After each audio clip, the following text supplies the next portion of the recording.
Hello, hi everyone. Today in this lecture we have to study about the forces that can change the shape of an object. ठीक है, तो हमें यहाँ से पढ़ना है कि फोर्स की वजह से शेप जो है किसी भी चीज़ का किस तरह से चेंज होते हैं। ठीक, तो उसके लिए हम क्या करेंगे, सबसे पहले एक इस एक्टिविटी को समझने की कोशिश करेंगे। इसमें देखो हमें क्या करना है, some situations have been given in column 1 of table 9.2। हमें टेबल 9.2 में कुछ सिचुएशंस का एक एग्जांपल दिया गया है। ठीक है, और इन कॉलम्स में जो जो एग्जांपल्स दिया गया है उसको पहले हम अच्छे से समझने की कोशिश करेंगे, उसके बाद हम इसको अच्छे से पढ़ेंगे। इन विच, जिसमें क्या है, objects are not free to move. कुछ ऐसे एग्जांपल्स दिया गया है जिसमें ऑब्जेक्ट जो है जब हम फोर्स लगाते हैं फ्रीली मूव नहीं करते हैं, बल्कि उसमें क्या हो जाते हैं, शेप चेंज हो जाते हैं। तो देखते हैं क्या है और टेबल 9.2 में। तो देखो, फॉर एग्जांपल अगर मैं आपको बताऊं तो इसमें आप देखो कॉलम नंबर 1 में देखो, ये क्या है, आपको डिस्क्रिप्शन ऑफ ए सिचुएशन, आपको हालात के बारे में बताया गया है। ठीक है, फिर उसके बाद कॉलम नंबर 2 में देखो क्या है, आप किस तरह से फोर्स लगाते हैं उस हालात पर, उसके बारे में बताया है। फिर आपको कॉलम नंबर 3 में क्या है, आपको डायग्रामेटिकली शो किया है कि आप क्या कर रहे हैं। फिर इसके बाद आपके फोर्स लगाने की वजह से क्या बदलाव आ जाते हैं, क्या उसका स्टेट ऑफ मोशन चेंज हो जाते हैं, या क्या उसका शेप चेंज हो जाते हैं। ठीक है, इस कॉलम में ये दिया गया है। अगर होते हैं तो आपको यहाँ पर यस करना है, नहीं होते हैं तो न इसको क्रॉस करना है। अगर फिर से होते हैं या नहीं होते हैं उसके हिसाब से आपको टिक क्रॉस लगाना है। ठीक है, तो देखो सबसे पहले हमें क्या है, आपको पहला नंबर सिचुएशन नंबर 1 दिया गया है। उसमें क्या है, आपको लम ऑफ डफ, ठीक है, मैदे का एक लम्ब है जिसको कहाँ पर रखा है, प्लेट पर रखा है। अगर आपको ये सेंटेंस समझ नहीं आते इस डायग्राम में अच्छे से देखो। ठीक है, मैदा जब गूंथते हैं तो आपको प्लेट पर आटा लगाते हैं, फिर उसके बाद जो भी चीज़ें लगाते हैं, फिर उसको प्रेस लगाते हैं। ठीक है, वाटर लगा के। ठीक है, अब इसके बाद देखो, आप जब लम ऑफ डफ आप किसी प्लेट पर बनाते हो तो उस टाइम आप क्या करते हो, फोर्स अप्लाई करते हैं। अब जब आप फोर्स अप्लाई करते हैं उसमें क्या करते हैं, आप press it down with your hand, आप अपने हाथों से इसको प्रेस करते हैं। ठीक है, तब जाके आपका मैदा घून जाते हैं, वो अच्छे से बन जाते हैं। ठीक है, अब ये मैदा जब बना है तो क्या हुआ, सबसे पहले ये तो पार्टिकल था, पार्टिकल के बाद इसको शेप आया, इस तरह से स्फेरिकल शेप आया। ठीक है, अब इसमें जब आप फोर्स लगाते हैं उसका नतीजा, रिजल्ट क्या होते हैं एक्शन ऑफ फोर्स के, क्या उसका स्टेट ऑफ मोशन चेंज होते हैं या नहीं। तो बिल्कुल आपको यहाँ ध्यान में रखना है, इसका स्टेट ऑफ मोशन जो है चेंज नहीं होते हैं। यस या नो? नो। ठीक है, क्या इसका शेप चेंज होते हैं, तो हमें ध्यान में रखना इसका शेप, हाँ डेफिनेटली इसका शेप जो है चेंज हो जाते हैं। ठीक है, तो स्टेट ऑफ मोशन में कोई बदलाव नहीं आते हैं और चेंज इन शेप में बदलाव आ जाते हैं। इसमें नो नहीं आएगा बल्कि इसमें यस आएगा। शेप इन चेंज में यस और स्टेट ऑफ मोशन में नो आएगा। ठीक है, तो उसी तरह से आपको दूसरा एग्जांपल दिया है। इसमें आपको क्या करना है, कॉलम फर्स्ट में आपको सिचुएशन दिया गया है, कॉलम सेकंड में फोर्स अप्लाई किया है, थर्ड में डायग्रामेटिकली शो है, और फोर्थ में आपको क्या है, इसका नतीजा क्या आते हैं वो सारा आपको देखना है। इसी तरह से आप क्या कर सकते हैं, जितने भी एग्जाम्पल्स है आप इन सारे एग्जाम्पल्स का आप अपने हिसाब से देख सकते हैं। ठीक है, अब हम जाएंगे इस लाइन को समझने की कोशिश करेंगे। देखो हमने हमें बोला गया टेबल 9.1 में दिया गया, इसको हमने देखा।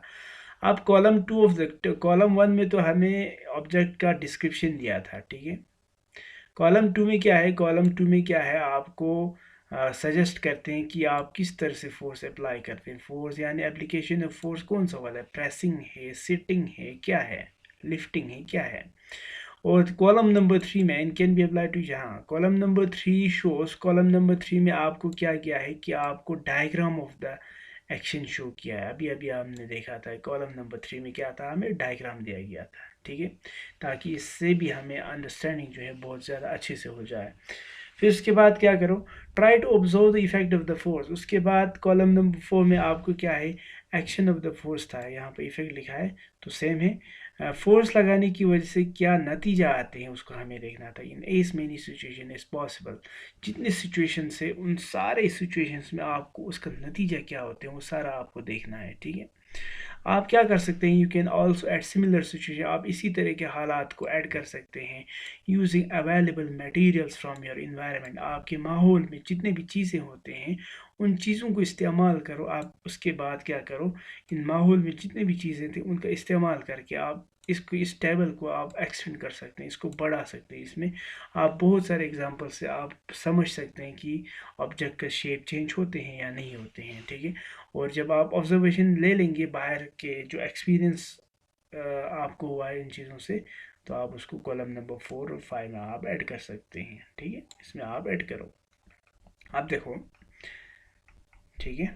अब यहाँ आते हैं इस लाइन में, इसमें क्या क्या बोला है, when do you can what do you conclude from the table. आपने जब ये टेबल पूरे अच्छे से पढ़ा है, अच्छे से ऑब्जर्व करने के बाद आपका कंक्लूजन यानी रिजल्ट क्या आ जाते हैं ये आपको देखना है, ठीक है।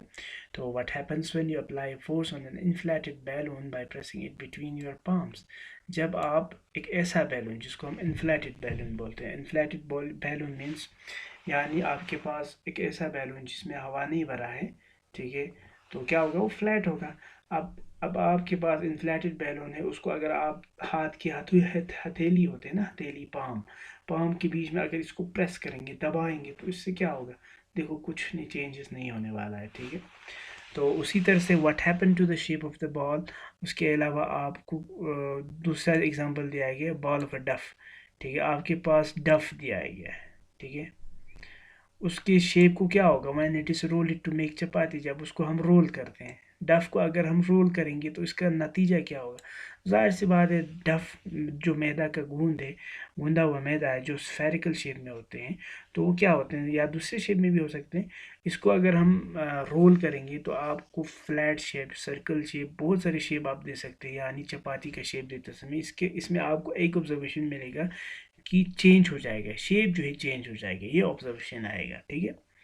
What happens when you press A rubber ball place it on A table. क्या होगा जब आप किसी रबर बॉल जिसको टेबल पर रखा गया उसको अगर आप प्रेस करेंगे, फॉर एग्जांपल आपके पास रबर का एक बॉल है, उसको अगर हाथ ये टेबल पर रखेंगे और हाथ से अगर ज़ोर से दबाएंगे तो क्या होगा, जाहिर सी बात है पहले अगर सिफेरिकल होगा, ये पूरा गोल होगा, तो बाद में ये थोड़ा सा फ्लैट जैसा हो जाएगा, यानी थोड़ा सेब की शेप में आ जाएगा, एप्पल शेप में आ जाएगा, ठीक है। इन ऑल दीज एग्जांपल्स, इन सारे एग्जांपल्स में यू सा आपने देखा कि application of force on an object में चेंज इट शेप, हमें ये ध्यान में रखना है, ठीक है। इन सारे ऑब्जेक्ट्स में हमने एक चीज़ ऑब्जर्वेशन करना है कि जब भी आप फोर्स लगाते हैं, जब भी आप किसी भी चीज़ पर फोर्स लगाते हैं, ठीक है सर, तो उससे क्या होती है, इससे एक चीज़ ध्यान में रखना है, उससे हमेशा जो है ना ये शेप चेंज हो जाते हैं, फोर्स लगाने से शेप चेंज होगा, ठीक है। तो ये आपको यहाँ से सीखना है, ठीक, इस एक्टिविटी से। तो इसके अलावा अगर हम देखेंगे तो अभी तक जितने भी आपने फ़ोर्स के बारे में पढ़े हैं, फ़ोर्स में से आपने ये सीखा कि जब भी आपने जितने भी एक्टिविटीज़ किया उसमें आपको ये एहसास होगा कि फोर्स लगाने की वजह से क्या होते हैं, make an object move from rest, और एक ऑब्जेक्ट जो है जो रेस्ट पर होगा वो रेस्ट से मूव करेगा, मोशन में आ जाएगा, रेस्ट से मोशन में आ जाएगा, ये आपको ऑब्जर्वेशन आया होगा। कब आएगा, रेस्ट से मोशन, जब फोर्स लगाएंगे। उसी तरह से फोर्स लगाएंगे तो किसी ऑब्जेक्ट का स्पीड ऑफ एन ऑब्जेक्ट जो है वो चेंज हो जाएगा, ठीक है। और उसी तरह से फोर्स में change the direction of motion of an object, force लगाने से आप किसी ऑब्जेक्ट का जो डायरेक्शन है वो चेंज कर सकते हैं। फॉर एग्जांपल बॉल यहाँ की तरफ आ रहा है, आप फोर्स लगाएंगे तो आप बॉल का डायरेक्शन चेंज करके इस साइड लगा सकते हैं या दूसरी साइड लगा सकते हैं, यानी आप डायरेक्शन को चेंज कर सकते हैं, ठीक है। तो फोर्स में bring about change in the shape of an object, force से क्या होगा, ऑब्जेक्ट का शेप जो है चेंज होगा, इसमें ध्यान में रखना। ये अभी अभी हमने जो एक्टिविटी पढ़े हैं इसमें इसमें हमने देखा था, ठीक है, कि शेप चेंज होते हैं फोर्स लगाने की वजह से, ठीक है।